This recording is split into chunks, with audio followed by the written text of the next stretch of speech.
MA final political science 5th paper के students, आज के हमारे इस पेपर के यूनिट 3 का टॉपिक है समूह सिद्धांत या ग्रुप थ्योरी।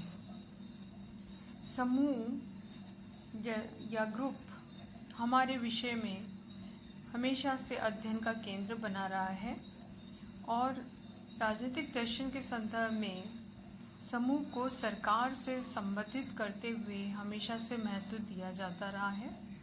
राजनीतिक दार्शनिक तो यहाँ तक मानते हैं कि सरकार एक साफ स्लेट की भांति है और जिस पर ही समूह अपनी आकांक्षाएं लिखते हैं। सरकार की नीतियाँ समूह की तुलनात्मक शक्ति का ही प्रतिबिंब है। कुछ अन्य दार्शनिकों ने तो यहाँ तक माना है कि सरकार विभिन्न प्रतिद्वंदी दलों के मध्य एक निर्णायक का कार्य करती है और स्वयं की शक्तियाँ समाज के किसी बड़े संस्थागत समूह से अधिक नहीं होती। किंतु राजनीतिक वैज्ञानिकों का ये विचार है कि समाज में सरकार का कार्य केवल निर्णायक ही नहीं होता, अपितु सरकार की भूमिका अत्यधिक सक्रिय होती है। तो समूह को अगर हम उनके उद्देश्य के रूप में देखें तो वो अपने हितों का निर्णय लेने के लिए, अपने हितों को पूर्ण कराने के लिए सरकार से निरंतर प्रार्थना करते हैं। एक प्रसिद्ध जो हमारे राजनीतिक विचारक हुए हैं आर्थर बेंटले, जिसका नाम कई बार सुना है आपने, उनकी एक रचना है द प्रोसेस ऑफ गवर्नमेंट। इस पुस्तक से सर्वप्रथम समूह सिद्धांत की शुरुआत हुई।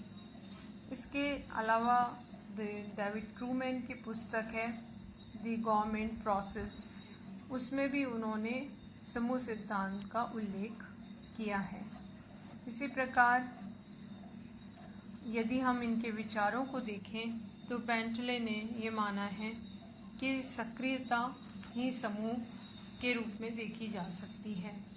बेंटले के अनुसार एक समूह समाज के व्यक्तियों का एक ऐसा भाग होता है जो उसके अंतर्गत आने वाले व्यक्तियों को अन्य व्यक्तियों से भौतिक रूप से अलग नहीं करता और न ही अन्य समान प्रकार के समूहों में भाग लेने से रोकता है। या फिर ये कहा जा सकता है कि सक्रियता ही समूह की हम परिभाषा के रूप में या संज्ञा के रूप में देख सकते हैं। सक्रियता ही समूह है और समूह के अपने हित होते हैं और जो भी वो कार्य करते हैं वो अपने हितों की पूर्ति हेतु करते हैं। बिना हितों के समूह की कल्पना नहीं की जा सकती।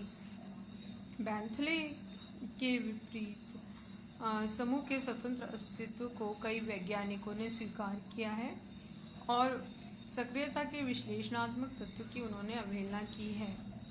समाजशास्त्री और व्यवहारवादी राजनीतिक वैज्ञानिकों ने अनौपचारिक समूहों और व्यक्तिगत राजनीतिक व्यवहार पर उनके प्रभाव को स्वीकार किया और एक श्रेणीगत भी कहा। ये ऐसे व्यक्तियों के समूह होते हैं जिनकी एक सामान्य विशिष्टता के अतिरिक्त अन्य कोई पहचान नहीं होती। न तो संगठन होता है और न ही उनके सदस्यों के बीच कोई सामाजिक संबंध होता है। लैथम एक और विचारक है जिन्होंने कहा है कि समूह आरंभिक समूह के रूप में होते हैं। उन्होंने इस आरंभिक समूह के रूप में उसकी व्याख्या की है। यद्यपि एक सामान्य स्वार्थ उपस्थित रहता है और यह स्वार्थ उसके सदस्यों द्वारा स्वीकृत नहीं होता, जब तक समूह द्वारा उसकी घोषणा नहीं की जाती तब तक व्यवहारवादी शब्दों में उसकी पहचान करना कठिन होता है। एक चेतन समूह के सदस्यों में समुदाय की भावना पाई जाती है। इस प्रकार लैथम ने इसकी व्याख्या की है। इसी तरह से ट्रूमैन एक और प्रमुख विचारक हैं जो कि इसको राजनीतिक वैज्ञानिक रूप में समूह व्यवहार को समाज के मूल में निहित मानते हैं और उन्होंने इसकी व्याख्या राजनीतिक व्याख्या के रूप में की है। उनका मानना है कि उन गतिविधियों को जो सरकार की प्रक्रिया का निर्माण करती हैं, समूहों विशेषतः संगठित और अंतर्निहित समूहों में अलग करके सही ढंग से नहीं समझा जा सकता।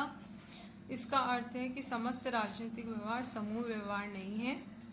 यद्यपि उन गतिविधियों को जिन्हें हम राजनीति कहते हैं समूह व्यवहार से संबंधित तथ्यों द्वारा स्पष्ट किया जा सकता है। तो ट्रूमैन ने समूह राजनीति की मुख्य सामग्री माना है और व्यक्ति एक समूह के संदर्भ में महत्वपूर्ण होता है, लेकिन उन्होंने ये निष्कर्ष दिया कि राजनीति को समूह व्यवहार से स्पष्ट किया जा सकता है और उन्होंने ये बात रखी कि किसी समुचित रूप से सामान्य व्यक्ति के व्यक्तित्व का मूल्यांकन किसी एक समूह से संबद्ध के आधार पर नहीं किया जा सकता और समूह को हम एक राजनीतिक प्रक्रिया की संतोषजनक व्याख्या करने के लिए एक प्रस्ताव को एक केंद्रीय तत्व के रूप में मान सकते हैं।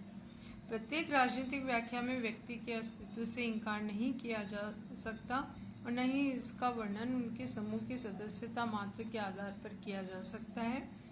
ट्रूमैन ने समूह के साथ व्यक्ति को मान्यता दी। उनकी धारणा ये थी कि व्यक्ति महत्वपूर्ण है, किंतु राजनीति के अध्ययन में व्यक्ति की अवधारणा की जगह उन्होंने समूह की अवधारणा को ज़्यादा महत्ता और इसकी उपयोगिता बताई है। इसके बाद हम देखेंगे कि समूह सिद्धांत के प्रमुख लक्षण कौन कौन से हैं। 3 प्रमुख लक्षणों के आधार पर इस सिद्धांत को स्पष्ट किया जा सकता है।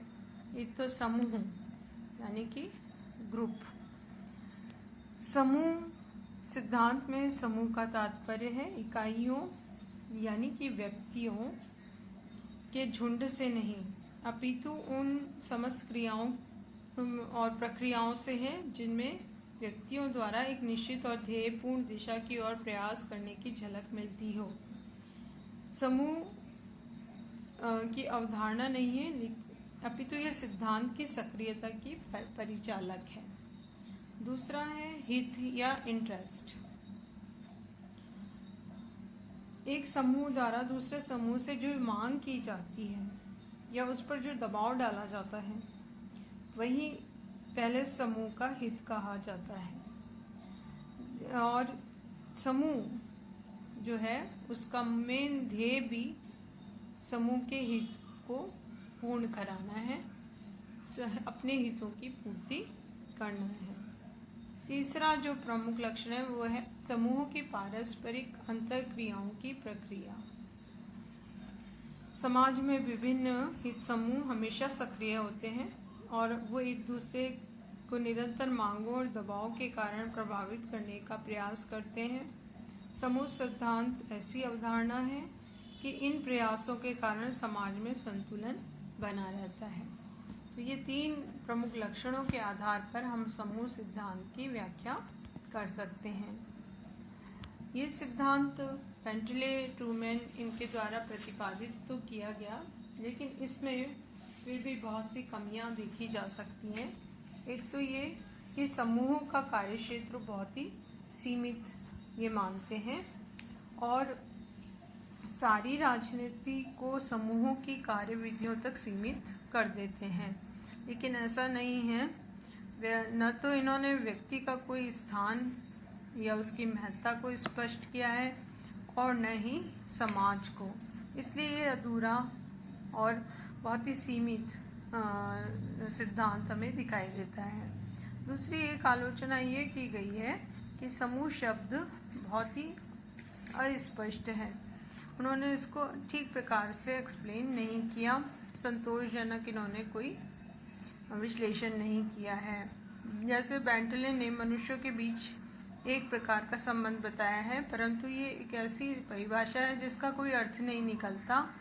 ये संबंध ठीक किस प्रकार का है कि मनुष्यों को समूह में बदल देता है, समूह की सदस्यता कितनी व्यापक होनी चाहिए, ये सब ऐसे मुद्दे हैं जिनके संबंध में बेंटले ने कुछ भी नहीं स्पष्ट किया है। इसलिए इसकी ये बहुत बड़ी कमी हमें दिखाई देती है।